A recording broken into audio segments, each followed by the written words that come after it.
Our entire world is trapped in an illusion, and we are oblivious to the worlds that lie beyond our own. Gaia's unbridled wilderness, the underworld's twisting labyrinths, the dream worlds of Limbo, the nothingness of Akhlys, the cityscape of Metropolis, and the forsaken halls of Inferno.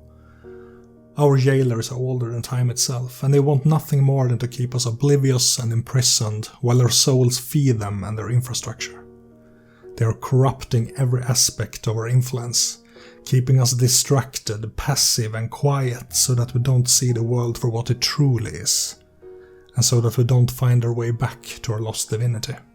A long time ago, a godlike being known as the Demiurge forced humanity into submission. He forged 10 principles to bind us, weaving them into the fabric of an illusion to make us forget where we came from and where our true potential lies. Now our bodies are enfeebled and our minds are lulled as we go about living our painted lives. The Demiurge ruled from his seat in Metropolis while placing our jailers in positions of power throughout society, there to distract us with endless conflicts, impossible commitments and arching desires. It seemed like nothing could penetrate this carefully crafted illusion, but then the Demiurge's power ground to a halt.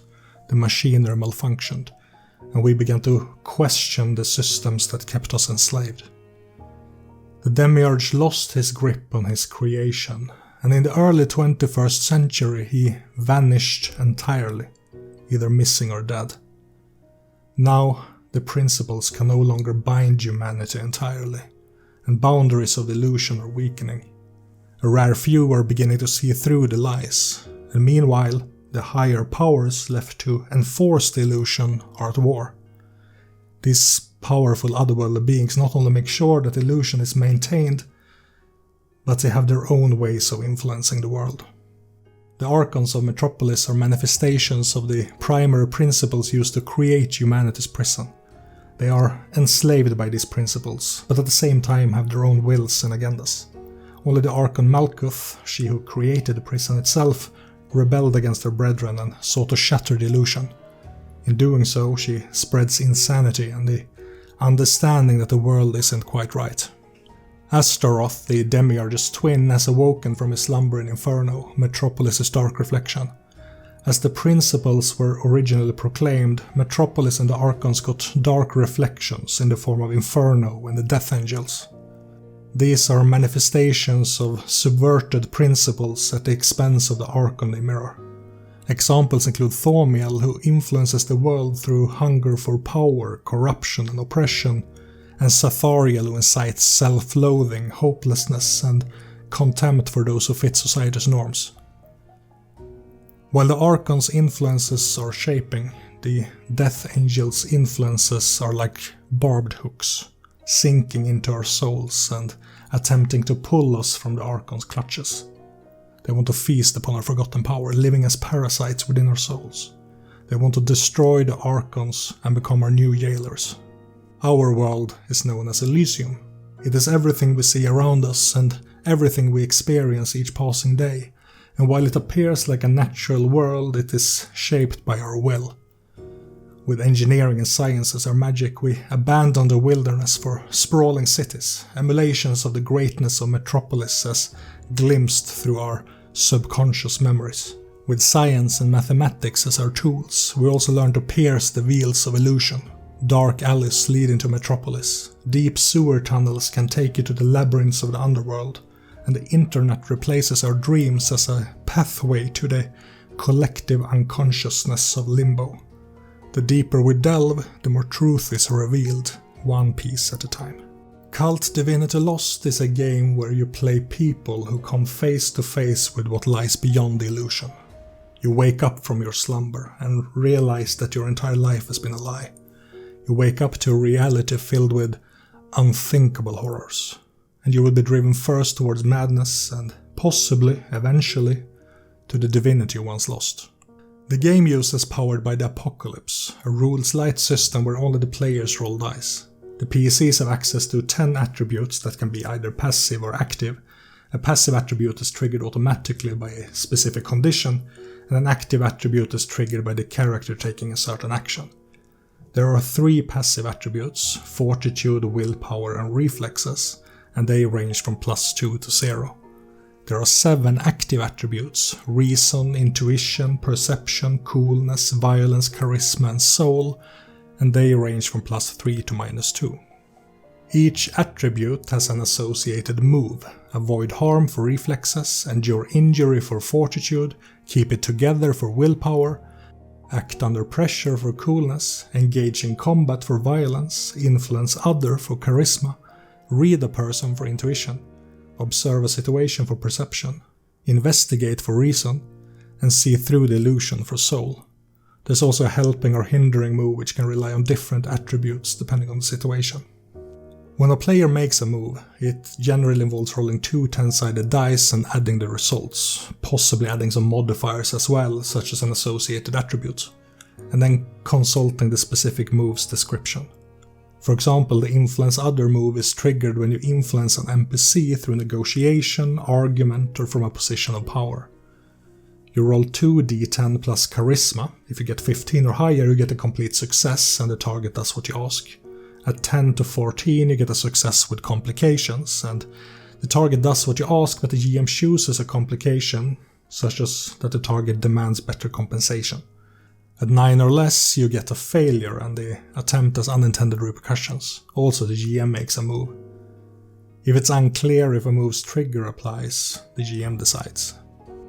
The attributes and their associated moves are the bulk of the rules that players need to understand to play the game. The system is very simple, but you will want some cheat sheets over the different moves so that you can consult them appropriately. Some moves have related subsystems, like how the Keep It Together move is associated with stability, a trait that can hinder the PC or form you disadvantages, or how Endure Injury is associated with serious and critical injuries and the consequences they have.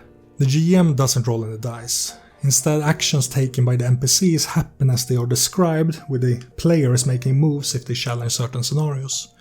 The GM does have access to moves as well, but these don't tend to have any triggers. Instead, GM moves are more often narrative decisions, like in any standard tabletop RPG, where the GM simply makes a decision that drives the narrative forward. The book lists suggested GM moves as well, but I view this as narrative suggestions more than anything, and you don't need to consult them to the same degree that you do PC moves.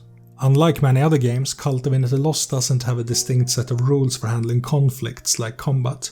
Instead, they are resolved like standard player moves. How a conflict escalates depends on the choices made by the GM and the PCs. The order of actions between PCs and NPCs are generally determined by the narrative. Because of the light rules and how conflicts are resolved using standard player moves, there's no need for formally tracking initiative or things like that. The one who initiates the conflict acts first, and the others respond appropriately. Archetypes provide frameworks for players to create compelling characters, but they also give the GM inspiration of what themes players may want to explore. There are 25 archetypes in the book, all providing character options to help define certain concepts. 20 of these are considered aware. This means that they are conscious of the fact that the world isn't quite right. They have dark secrets that have caused them to wake up to the fact that there is an illusion around them. 4 archetypes are enlightened. These have an advanced understanding of reality and access to otherworldly traits. There's also Sleeper archetype. This represents the ordinary person who is completely oblivious to the truth.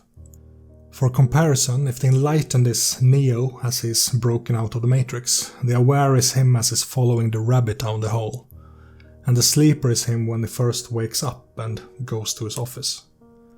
Once he actually becomes the one, he's awakened, and in KULT Divinity Lost, that would mean that the character is no longer playable. Every PC should have 1 or more dark secrets, 2 disadvantages, 3 advantages, as well as attributes and relations. However, many written scenarios present alternative character designs with more or fewer options. For example, when my group ran the It Started and Ended with Screams scenario from the Screams and Whispers supplement book, the PCs only had 1 dark secret, 1 disadvantage and 1 advantage. If you intend to play shorter scenarios such as one-shots, you can easily run with simpler character concepts. If you run as the Sleeper archetype, the Character typically has no advantages and have repressed their dark secrets. As they are inexperienced, they start to recall their dark secrets before eventually waking up and earning a new archetype. The book recommends running all sleeper groups if you're going to have any sleepers at all. Dark secrets are windows into a character's darker side, such as a traumatic or mystical past. They are narrative descriptors meant to inspire drama and story hooks. They can also serve as narrative anchor points to locations, objects, and entities when preparing a story. The player should, alongside the GM, collaborate on to what degree the PC is aware of the dark secret and how it affects them. Disadvantages represent the character's personal failings, negative personality traits, adverse conditions, or various external threats. This could be a mental illness, a social stigma, or some kind of force or enemy out to get them. Disadvantages are represented by moves that are rolled by the players but provide the GM with opportunities to negatively affect them in some way. Often when you roll lower than a 15 on a disadvantage, the GM takes one or more hold. These function like a resource the GM can spend to enforce moves and direct the disadvantage. They are reminders to the GM to use a piece's disadvantages against them, either immediately or when dramatically appropriate. Advantages represent the character's strengths, rare abilities, supernatural powers, or valuable resources that may earn them edges and let them accomplish things that others cannot. This could be some form of special training, influential contacts, or influence over a gang of underlings. Advantages are represented by moves which either provide permanent bonuses on specific rolls, extend the scope of other moves, or provide opportunities for special actions. Some advantages earn the PC a resource called edges that, similar to GM's hold, can be spent to activate certain effects based on the nature of the advantage, such as new combat options. PCs also have relation values to the other PCs and some of the more important NPCs. These values can be either neutral, meaningful, or vital, and they fluctuate over the course of the game. Relations that are meaningful or vital are applicable for relation moves, such as wish no harm, regain stability, and lose stability. Finally, PCs have dramatic hooks that represent motivations for them to take certain actions during the story. A player should have 2 dramatic hooks each session. If they accomplish them in-game, they earn experience. When running stories in KULT Divinity Lost, the GM is recommended to focus on tearing back the illusion to reveal the true reality behind it, to keep the PCs on edge only to allow moments of respite, and to let the PC's actions make an impact regardless of their consequences.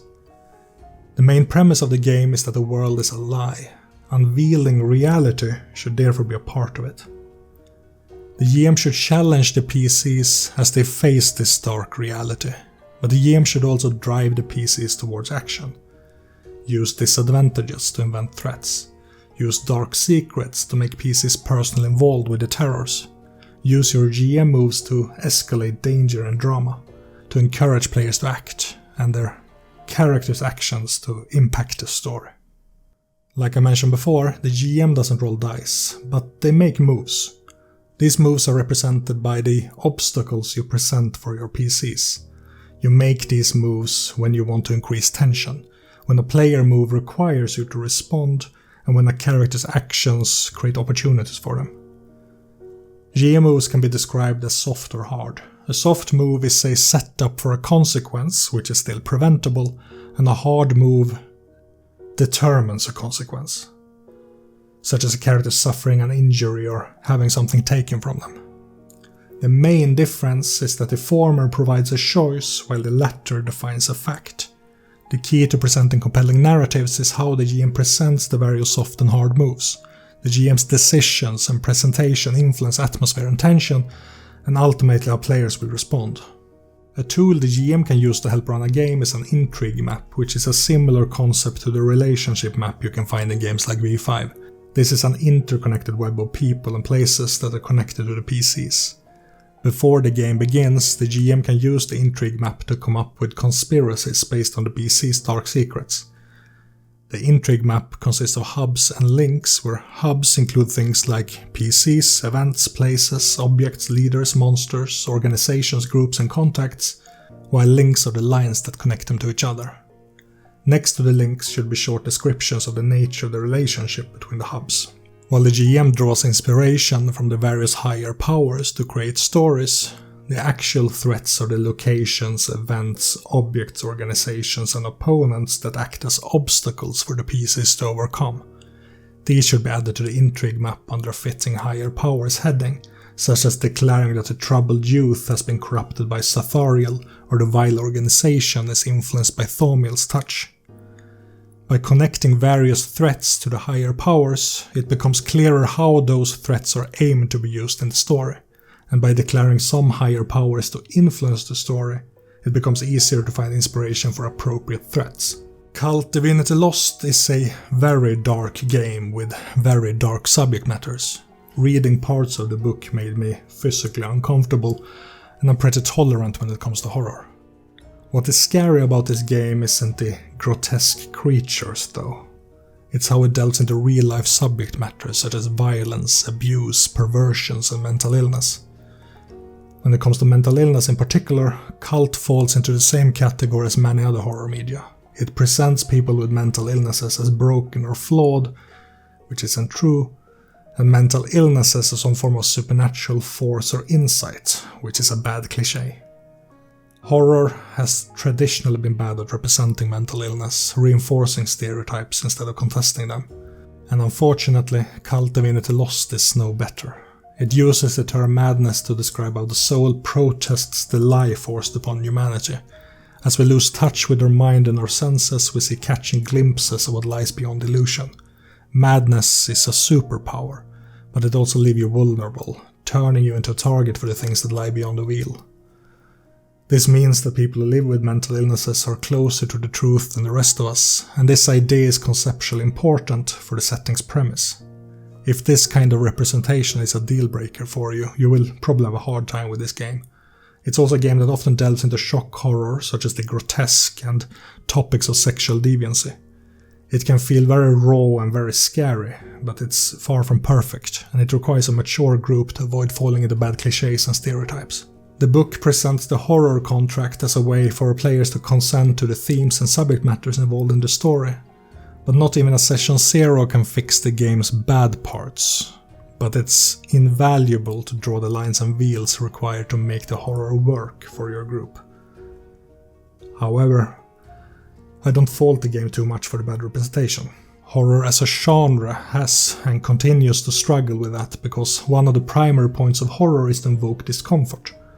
The difference between bad horror and good horror is that bad horror glorifies the ugly sides of humanity, while good horror makes us confront them. KULT Divinity Lost does a bit of both. It fails in some respects and succeeds in others. But ultimately, it's up to the group to decide how they want to use the content in their game. The book introduces a lot of setting, with chapters going into every realm, apart from just Metropolis and Inferno. It introduces several types of realms, what kinds of stories those realms can be involved in, and what kinds of horrors can be faced there, or come from there. There is a lot of visceral and grotesque horror in this game, with sex and torture and all that, but every realm has something different to draw from, and ultimately you can use KULT Divinity Lost to run almost any kind of horror game. The game is very good for short and intense horror experiences. If that's the kind of game you're looking for, you'll find more seeds for horror narratives here than you'll find in most other games. This is my first experience with Powered by the Apocalypse, and I've come to realize that it isn't my system of choice for any long-running campaigns. It does work well for shorter, narratively driven scenarios though. I made sure to run a full scenario of It Started and Ended with Screams before I started writing the review, and I'm preparing for a scenario of Seven Sisters now. While I have my issues with both rules and presentation, I do see myself coming back to this game for these shorter horror scenarios. I have all the written scenarios, and I will try to run as many of them as I can, possibly making an updated review at some point, or a review of the individual scenarios themselves. So in that sense the game succeeded. You will find horror in this game. You will be scared playing this game. If you're looking for horror RPG, this is the one. I will not deny that this is a solid horror game. If you want the kind of horror game that you can scare the living shit out of people with, I'd probably sell you on this before mentioning something like Chronicles of Darkness. That's a solid game too, and quite a bit more mechanically involved, which I generally like, but it's not as scary as this in its initial presentation. If you like this video and want to see more, make sure to like, comment, share and subscribe. If you want to suggest other games that you want me to review, let me know in the comments below.